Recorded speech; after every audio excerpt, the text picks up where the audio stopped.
Hello and welcome to the EDU-TALK series hosted by Biotone Edu Partner Program and massage industry experts. With the challenges that have faced massage schools, students, and practicing therapists, thanks to COVID and its many variants, the EDU-TALK series hosted by Biotone continues to support virtual learning and building massage community by connecting you with industry experts who share their knowledge and expertise, not only for class discussion, but career success. Tonight's expert is Jodi Scholes, who was our very first EDU-TALK presenter in July 2020. Over the last 7 years, Jodi has taught hundreds of students how to focus on what really matters when preparing for the MBLEx test. She's a licensed massage therapist, an industry presenter, an educator, and author of The Body Blueprint, How Your Pain Tells a Story. Jodi was invited to present at TEDx Talk in London on The Body Blueprint last March 2021. And she has done a book review for the EDU-TALK author series on the Body Blueprint, as well as that was the topic of her first EDU-TALK with us. So thank you, Jodi, for that. Let's listen and learn as Jodi shares what you need to know to pass the MBLEx test. You can be armed with knowledge, provide a terrific massage, and yet you're worried about passing or failing the MBLEx test. Jodi will go beyond the memorization and review classes to share 7 important strategies and tips every student, teacher, and test taker needs to know to be in the best possible position for passing the MBLEx test with confidence. And with that, hi, Jodi, welcome. Well, hello. It is great to be here. I'm going to turn it over to you, and I'll see you at the end of your presentation. Thanks so much. Oh, thank you. Thank you, Danelle. So thank you so much for this opportunity. I am delighted to be here with you. I get to talk about one of my favorite subjects, which is passing the MBLEx. And based on the number of people who registered for this class, seems like it's of interest to you too.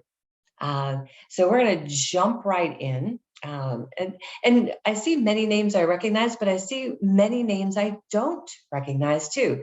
So as Danelle said, I've been teaching an MBLEx review course privately for many years now, over 7 years, and did so as well at the massage therapy program at Northern Virginia Community College.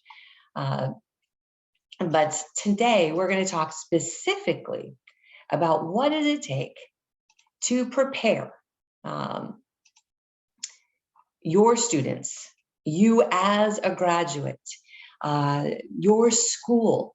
What are the key components to mastering the MBLEx? And of course, this is a challenging test. That's why it's in place. However, what I'm going to share with you tonight are strategies that are beyond memorization, beyond the content that you learn in massage school.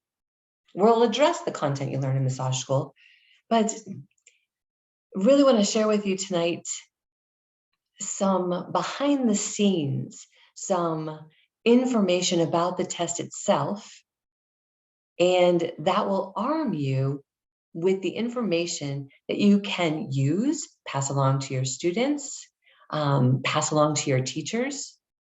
And also this PowerPoint will be available for you after we're done. Danelle Curley will be sharing with you tomorrow this PowerPoint and some other materials. But let's jump right in. Here's some strategies that work that are proven. And you've heard about me. This is my conflicts to disclose are that I tutor in the MBLEx, online, and I built an online learning academy that helps people prep.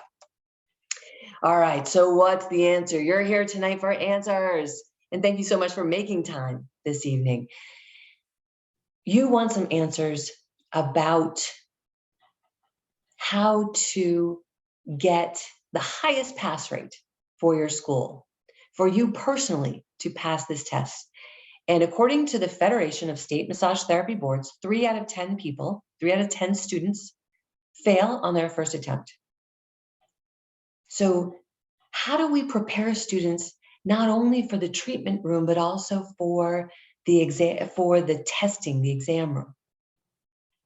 And of course, some schools have adjusted their curriculum to work with this, the content outline, but is that really the answer? Some schools have adjusted their curriculum to teach from ELAP. Love the entry-level assessment program. ELAP is comprehensive in preparing school students for their treatment room. But how can we prepare students for the treatment room and the exam? Well, it's not just about content. That's what we're here for tonight. Here's an overview of where we're going. We're going to talk about how content is not king as far as the MBLEx is concerned. There's other things. Critical thinking is the foundation. We'll talk a little bit about that. These are your 7 strategies, your 7 secrets, if you will. We actually have to teach test-taking strategies. We'll go into detail on that. We're going to ask that you build test-taking stamina. And we'll speak specifically to what that looks like and what that means. For the teachers, for the administrators, I'm going to give you some hints about game day preparation. Game day is the day the test is taken. We're going to talk about what outside resources are available for you for free or for pay. And then one of the most important components, the 7th strategy about being positive. But let's look at the solutions. Content isn't king, critical thinking. These are things you bring to your classroom already. Test-taking strategies you may not have, and test-taking stamina, that may be a new concept for you. But let's go piece by piece. Why is content not king? Don't we learn everything we need to know in massage school? Well, here is your content outline. And if you are an administrator, a teacher, even a student, how in the heck can you wrap your mind around this? How do you prepare? How do you review? I mean, hopefully the students have learned enough in school to pass this test, but 3 out of 10 times there's something missing. This can feel like it's kind of impossible to get your head around. And so we must let our students know, our alumni know. If you're not communicating with your alumni, please communicate with your alumni. Not just about the test, about the MBLEx, but in general, because students leave school thinking they need to memorize. And memorization doesn't work. There's no way you can memorize all this stuff. It just doesn't work. What we need to do is to apply our critical thinking skills. And it is my belief that with a thorough review of the content and some test-taking strategies, your students graduate with plenty of knowledge. I trust your schools and the schools that you went to. I trust them. You may need a thorough review of the content. That's fine. But the content alone, memorization alone, is not enough. It's just not. What we have to do is apply our critical thinking in the testing room, as well as the treatment room. And for you school administrators, for you teachers out there, that is by far the best way to prepare your students for this MBLEx. Intentionally creating critical thinking skills. And you've seen this diagram. Remembering, as we move up the chart, right? The higher order of skills, that you prepare your students to go through this critical thinking process in the treatment room, and then it lends itself to the testing room. What am I talking about? Well, the lowest level of critical thinking is just remembering. And that's what memorization tries to do. Just remember everything. I got to just cram it in, cram it in, cram it in, cram it in for the test. And it gets to a point where you can only regurgitate so much. So then that's where you as educators, you as students, you as administrators get to begin to look at this material in a different way, to understand it. In the clinic, students apply their learning. So many of our students, I shouldn't say most, but many of our students are kinesthetic learners. And so once they apply this knowledge, then it sticks. They can analyze a situation. I like to refer to one stage of our students' development as seek and destroy.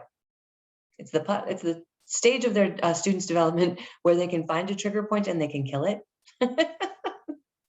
Then they get to analyze. Should I really be doing this? Should I really be aggravating that trigger point? No. And again, how does this apply to the MBLEx? In our assessment questions, in our client assessment and reassessment questions, this is where they get to apply and analyze that knowledge that they've learned. I think you get the picture. They can evaluate, and then again, in reassessing and looking at the treatment planning, that's where their creative self comes in. But these are our stages of critical thinking. And one of the most important things you can do in the classroom is share that process, that kinesthetic process, not just the cognitive process, but the kinesthetic process of critical thinking.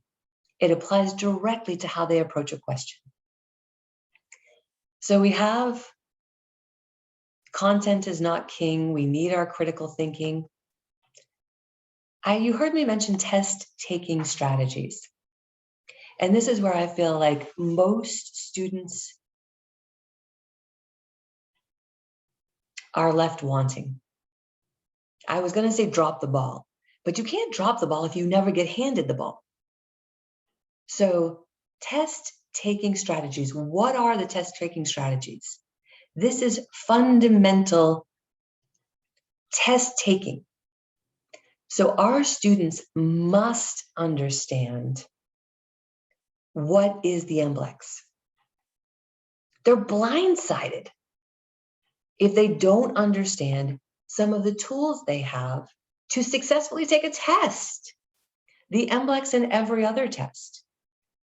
Here is the pearl of this presentation. This is how you get to change the game, whether you're going to take the test or whether your students are taking the test. Here are the strategies. We must remind ourselves and remind our students, they have to read the whole question. Then they have to read all the answers. All of them, read the answers. Students are nervous. Students, even the most prepared students, have some level of anxiety. So we need to give them these tools. Remind them, read the whole question. Read all the answers. One of the biggest challenges for student success at the MBLEx is rushing, going too fast. I have practice exams online, maybe you do too. How long does it take your student to finish the practice exam? If you're using one of the resources we'll talk about later as far as practice exams online, how much time is the student spending on that practice exam? We have about an hour and 50 minutes. Are they getting done in an hour? If they are, they're going too fast. They will miss questions because they didn't thoroughly understand the question. They will make mistakes and choose the wrong answer because they didn't read all the answers. We're going to do some test questions. We are in just a minute, and you'll see what I'm talking about. So read the whole question, read all the answers, and then eliminate 2 wrong answers. You usually know, even if you don't know the answer to the question, you normally know what region of the body you're in. You normally know kind of what ballpark you're in. And if you can, eliminate 2 wrong answers. Then pick the best answer. Pretty simple, right? All right. Read the whole question, read all the answers, eliminate 2 wrong answers, pick the best answers. Let's give it a go. All right. Of the following choices, here's our sample test question. So now imagine you're in the exam room. You're all alone. Screen is in front of you just like now. The ticker is in the corner. And you read, of the following choices, which is the best description that defines professionalism? A, one who engages in a profession. B, a group of interacting professionals that function as a whole. C, the adherence to professional status, methods, standards, and character. D, an occupation requiring training and specialized study. Now, I know most of you are educators and administrators out there. Maybe some of you are students too. Oh yes, students. So you probably have a pen and paper handy, right? Pick your answer, A through C, A through D. Of the following choices, which is the best description that defines professionalism? Now, consider English as a second language. We've got profession, professional, professional as a noun, professional as an adjective, professionalism. Professionalism, is it an occupation? Is it the person? Is it a group? All right. Yeah. Oh, I see chat. Are we putting answers in the chat? Okay. No, we're not putting answers in the chat. That's fine. Jot it down on a piece of paper. In my classes online, I ask the students to answer in the chat, but just put it down on your piece of paper. Here we go. Are you ready?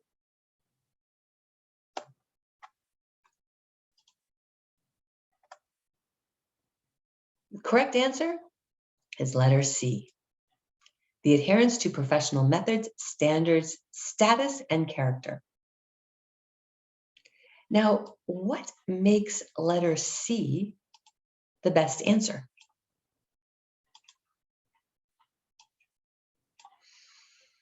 The adherence to professional methods, standards. This is professionalism. So one who engages in a profession is a professional, right? Do you see how this can get so tricky? Here's the other thing that you may not know about the MBLEx. Many of the questions have distractors. They have answers within the question that are either almost right or that sound right. Sometimes there's a question that even has 2 right answers, and our challenge is to pick the best answer. Yeah, that means you got to go a little slower, right? Because look, these answers are long. You may see a key word, and we have to help our students with the tools of the test-taking strategies. Read the whole question. Read all the answers. Eliminate 2 wrong answers. pick the best answer. When they follow that strategy, studies have shown they get 30% more questions right. That is enough to help them pass the MBLEx. Let's take another question. You ready? All right. How'd you do on that one? Ready for the next one? Sample test question number 2. All right. The temporomandibular joint dysfunction is a disorder of the mastication muscles, temporomandibular joint, and associated structures. And it's termed a, answer the question. A, our answers are A, joint dysfunction, B, musculoskeletal injury, C, overuse injury, D, postural dysfunction. So take a look. Let's make sure we understand the question. TMJD is a disorder, and it's considered, it's termed, it's named. What is the definition of it? Yes, it's a disorder, but is it a joint dysfunction? Is it a musculoskeletal injury? Is it overuse? Or is it postural dysfunction? Okay, can you eliminate 2 wrong answers out of that list? Would it be considered a postural dysfunction? No, right? Probably not. Look at the other joint, musculoskeletal, overuse. In the description, did it say anything about an injury?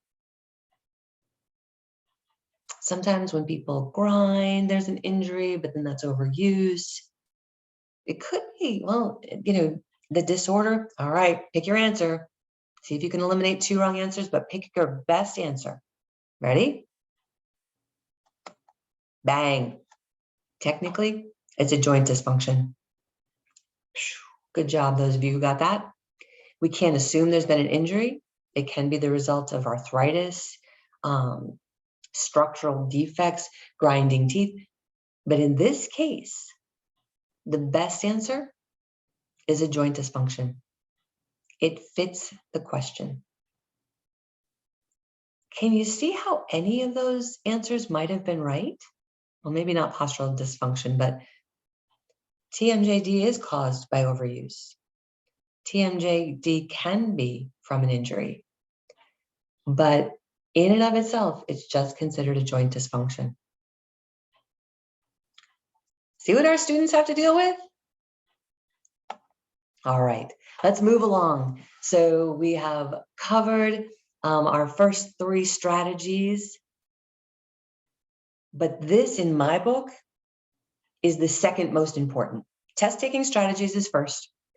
Building test-taking stamina is probably the second most important thing we can do for our students, and that you can do if you are a student or a graduate. And so stamina, what does that word mean? What does that word mean to you? You see the muscle men here? What are they doing?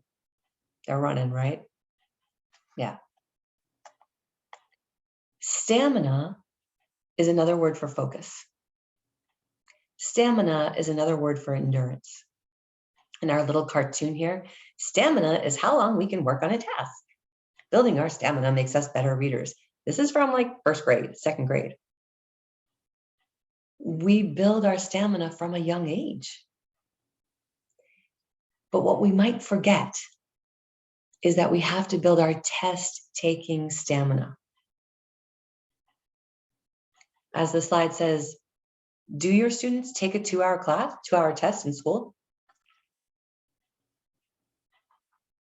I didn't in my school.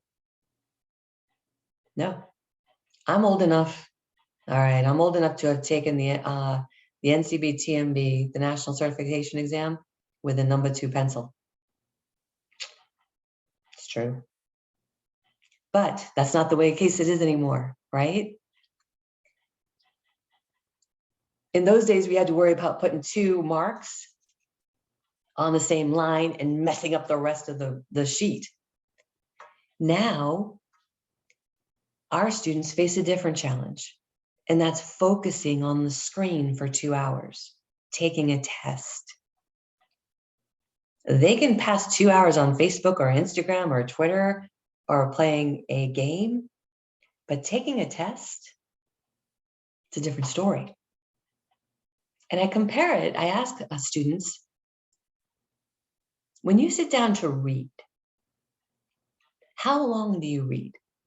How many of you listening right now read before bedtime? Because it kind of makes you kind of sleepy, right? Yeah, this is the battle. This is the opportunity. We have challenges and solutions, right? This is our opportunity to build our students' stamina. So how can we do that? Building test-taking stamina is just about what Vince Lombardi says. It's the basics. It's the fundamentals. Vince Lombardi was a football coach, an American football coach. And he said, some people try and make this football game fancy, but really football is two things, blocking and tackling. And test-taking stamina is just like that. It's taking practice exams and reading. It's taking practice exams and reading. How long can you work on a task? You guys have developed your stamina. I know you have, because you've sat at the computer, you've worked on projects, you've pushed through. The way we can help our students, and if you're a student, take longer practice exams.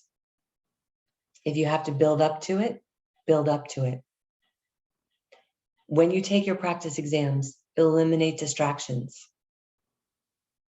Sit down and take practice exams straight through. It's great to take subject matter specific quick quizzes, but sometimes those are only 20 or 30 questions. That doesn't replicate the MBLEx. So we have to do meaningful homework. We have to do meaningful homework. So what is meaningful homework? It's not just filling in the blanks. Being intentional about building focus, about building the ability to focus. What type of homework are we giving our students? Is it intentional to help build their focus? Can we tell them, we are helping to build your focus? This particular project is going to stink. You are not going to like this homework. It's going to take you 2 hours. But my friends, that's the magic number. That's the turning point. That's getting over the hump. When your students can focus, hour and 50 minutes, 2 hours best, they are mentally prepared. Their brain, the strength of their brain. I'm not going to go out and run 5 miles without practicing, without building up to it. I'm not going to probably be successful at that if I tried it. Right? I mean, I don't know how many of you guys are runners, but you know, it's no fun to go out there and just like run for 60 minutes. Can you go run for 2 hours? You'd have to build up to it, right? Same thing with our test-taking stamina. All right. So I think you get the idea. Let's move on. Another important aspect of preparing for the MBLEx is to walk through the actual experience of taking the test. Walk through that actual experience. If you're a teacher, please walk your students through the logistics. Look, here we go. Oh, let me show you what we're doing here. Many walk their students through the process, the application. You're going to get an authorization to test. And this is bare bones, right? Walking them through the process of applying to take the test. Some will help them apply to take the test. But can we walk them through the day of? Here's John here in the picture, and his GPS stopped working. He has never been to the Pearson VUE Testing Center where he's going. I recommend that students drive to the testing center before, the day before, the week before.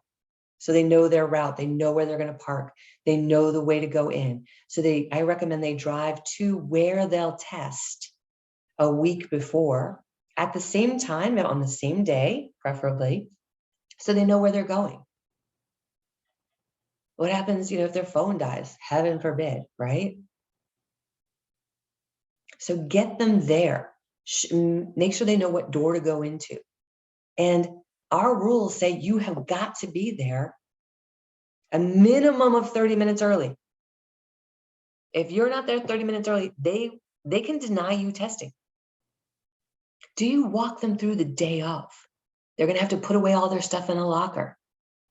I mean, I wore a ring. I don't know if you can see that, but I wore a ring and they inspected it to see if it was a recording device. They had me lift up my hair to see if I had anything on my earrings under, that would be a recording device. That was a little intimidating. I was like, I felt like am I giving off a bad signal here? No, this is their process. Walk them through taking the test. Walk them through what are you going to do after the MBLEx. Got John and Jane here. Jane's, yeah. Who am I going to call? Who am I going to talk to? Who am I going to tell? So this is an important part. They get to visualize what's happening. All right. So our solutions.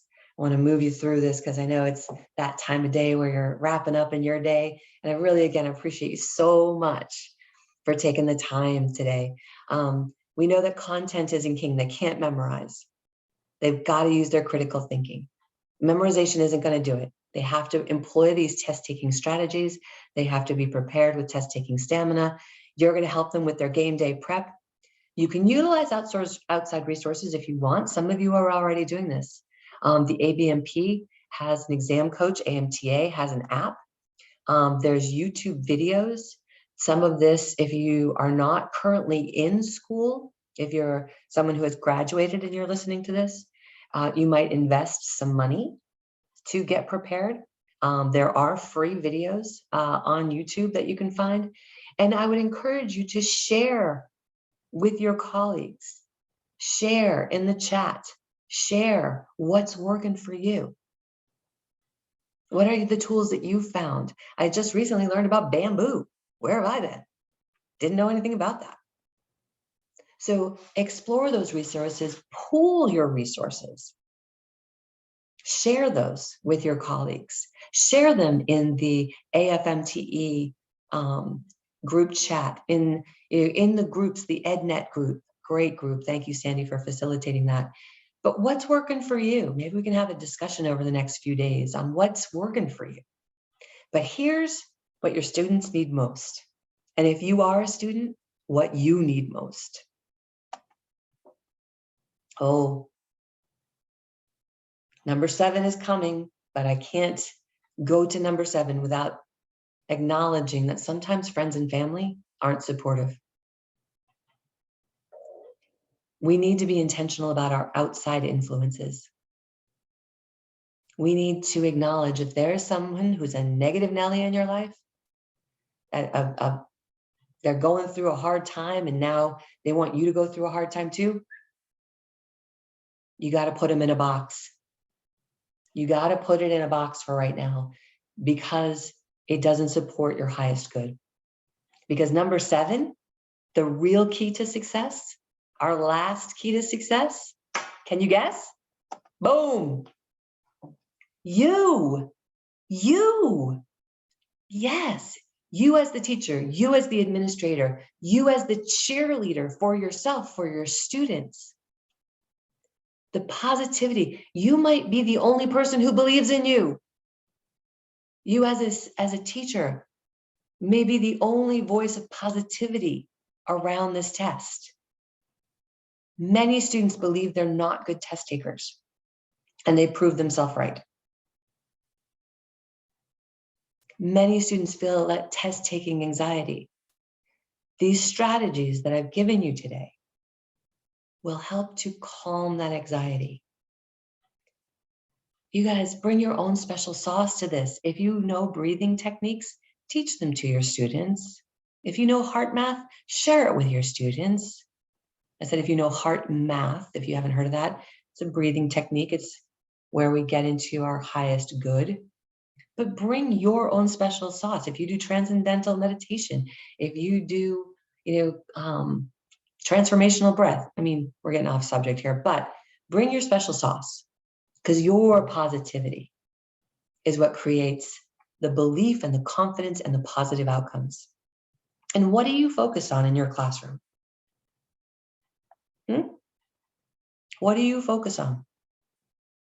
Do you focus on the 30% of people who don't pass, the 3 out of 10 who don't pass?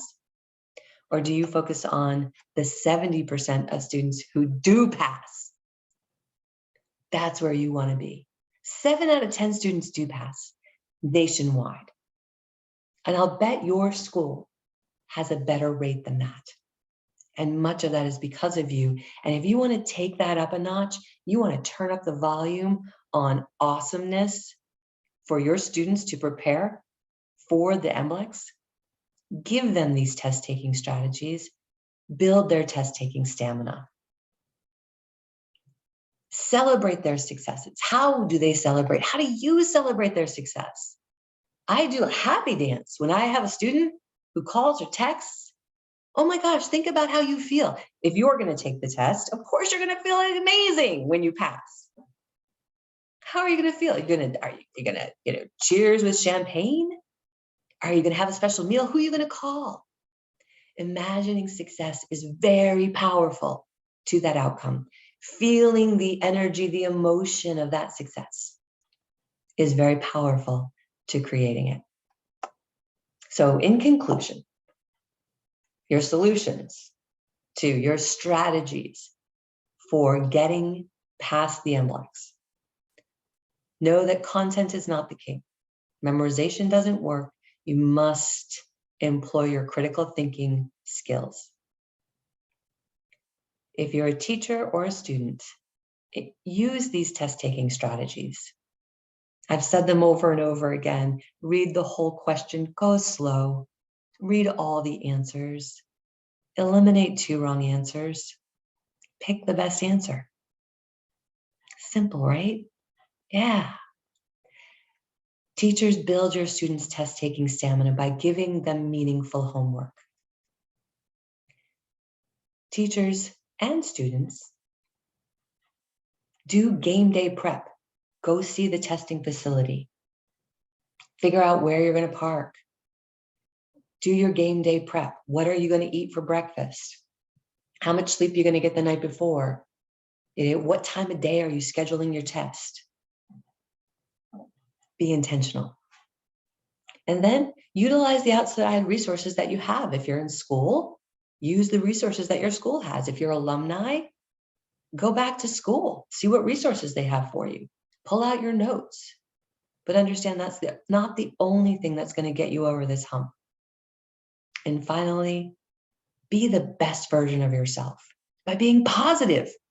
Look, there's a saying, fake it till you make it. In this case, it works.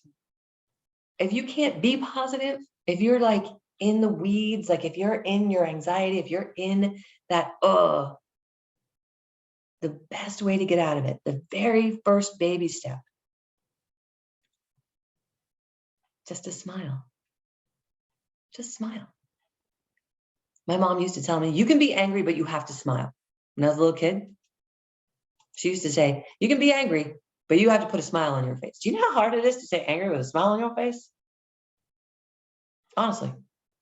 So be the best version of yourself by being positive. Even if you don't actually feel it, you can fake it and it will make it. So I want to thank you again for being here. I'd like you to ask yourself, if you're a school administrator or a teacher, how would you rate your own program on MBLEx Prep? If you need some help, feel free to reach out. Feel free to reach out to me. Feel free to reach out to Danelle. And I'd like you on your piece of paper to just maybe circle or star or jot down what's one thing that you're taking away from this presentation. What's one thing? Just one thing that you can implement, that you could even implement at your next study session, in your next class? You could maybe even implement today. What's one thing that you could implement? This is my contact information, and I would like to thank Danelle very much, and I would like to thank you guys for being a part of this EDU-TALK series. And I am going to stop sharing my screen if I can figure out how to do that. There we go. And so just want to thank you so much for being a part of this EDU-TALK series, for showing up, for caring about your students. I am humbled to share this information with you. Thanks. Well, thank you so much, Jodi. And I have not seen any questions come in. A lot of thank yous for that. That was an excellent presentation.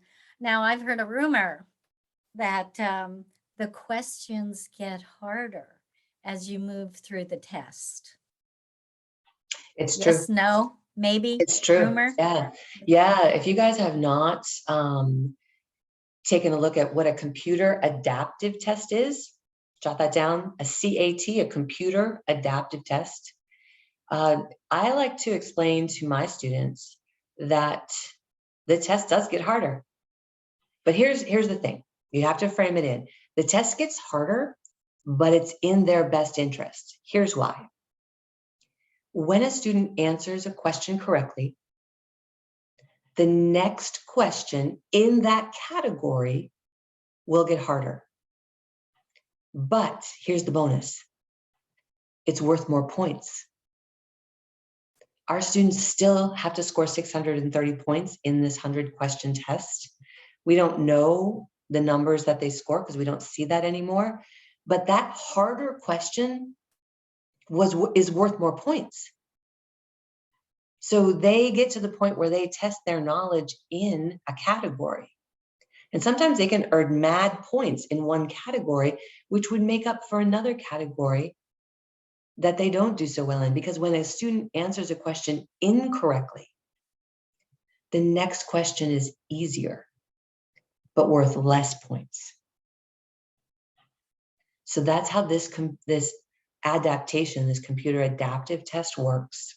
That's why you hear, oh, the questions get harder. Well, sometimes, and that's not necessarily a bad thing. It means you're answering questions right, but you're getting more points. So I hope that explained it. It makes sense. It totally makes sense. Xavier has asked, what is the best time to take your test? Well, Xavier, when are you at your best? Are you a morning person or an evening person? Do you get that 4 o'clock little sleepy feeling? In general, I recommend my students get it done. If students live in an urban area, traffic can be a problem at rush hour. I recommend students have a chance to eat before they take their exam. So ideally 10 a.m. to 1 p.m. to avoid traffic, to have a meal in your belly, and to be alert would be my recommendation. But it really depends on you. If you're a night owl and you're just getting started at 6 o'clock, set it up for them.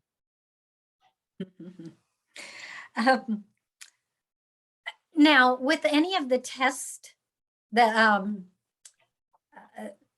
the pre-tests, it's escaping me right now, study tests, are the questions very similar to what is on the actual test? It depends on your pre-test. So there are many study guides available. And I will say that the Federation's study guide is not the best. Those questions do not resemble the actual test itself. The questions in the Federation's study guide are way easier than what you actually get. It's $29.95. A lot of people think that, oh, this is going to be coming right from the source. These are probably going to be some of the test questions. I should get it right from the Federation. Incorrect. That is inaccurate. There are many, many, many test question writers who you guys all know. We've got Sandy Fritz on the line here. We've got Cherie Sonamo. We've got, I mean, probably, I can't see all of your names, but lots of test question writers. And you can poll the friends that you know that have written. These questions are hard. And as I mentioned, or maybe I didn't mention, I think I did, but out of those 4 multiple choice answers, many questions have a distractor intentionally put in there. A question that is almost, an answer, excuse me, that's almost right, or that is right, but it's not the best answer. So depends on your practice test, and I'm happy to make some recommendations. I've mentioned AMTA, I've mentioned ABMP. These are high quality sources. And, you know, I have a practice exam. I mean, there's some online, but reach out to me directly, because it depends where you're a school member. Sometimes schools can get these for free. You know, so yes, and complete the entire test. That is so true. I see that popping up in the chat. You must complete the entire test. You have, and that's a way you're building your stamina, right? Exactly. Another question came in, Jodi. Does the test shut off when you make it to the 630 points, or do you have to complete the entire test? And then Sandy replied, okay, complete the entire test. Oh no, you have to complete the entire test. Yes. And Sandy's point is well taken. Complete the entire test, the MBLEx, the live test, but also to build your test taking stamina, complete the entire practice exam.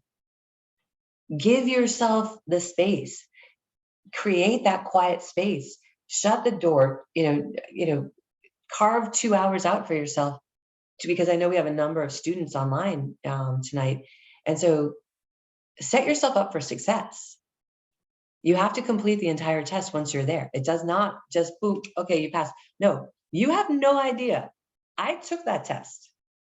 I mean, after 20 plus years, after teaching, and I promise you, and I know other people on this, on the EDU-TALK series tonight will have also taken the MBLEx. I bet you, I thought you could have told me I got everyone wrong. You could have told me I got everyone right. Promise you. It was like, holy mackerel. That was something. So share your personal experiences with students if you have them, if they're positive. All right, and Sandy jumped in and answered Eric's question, but does it accept multiple answers as correct, but the answers are worth different point values? Oh, no, no, no, no, no. Nope. Nope, you get to pick one. But the best one, just pick the best one. And really, Eric, if you eliminate 2 wrong answers, you're way more likely. Even if you're just guessing. It's like, oh, okay, I got it down to pronation and supination. It's 50-50. I like those odds. Well, very good. I don't see any other chats coming in. I'd like to ask you, Jodi, if you have anything in closing that you'd like to share, any live classes, anything. Are you out at any of the trade shows and events that are coming back? Yay. Yay, right? Well, I just want to Yes. give a little nod to James, because he said it seems like they add extra words. They absolutely do. In my test, I'm like, Jane has blue eyes. She has a cat named Fred. She fell on her head. I mean, they add so much stuff that is completely not relevant to your assessment. So I agree, it can be confusing, but that's where we, with practice, get to the heart. We dissect the question to get to the heart of what they're asking. So, but as we conclude, thank you, Danelle, for asking. I will be at the Florida State Massage Association conference in June. I am also on YouTube.